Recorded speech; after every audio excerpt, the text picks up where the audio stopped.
नमस्कार दोस्तों, आप सभी को तो पता ही होगा कि पवन सिंह और ज्योति सिंह एक हो गए हैं।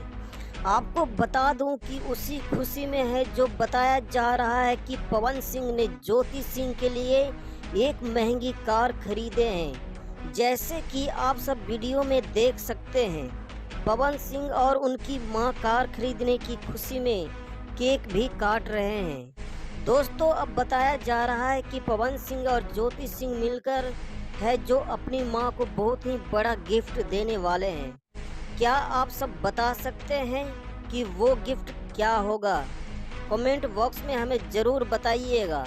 जी हाँ दोस्तों, अगर एक खबर अच्छी लगी है तो चैनल को सब्सक्राइब कर देना और एक प्यारा सा लाइक कर देना और इस वीडियो को ज़्यादा से ज़्यादा शेयर कर देना। दोस्तों, मिलते हैं अगले वीडियो में, तब तक के लिए जय हिंद दोस्तों।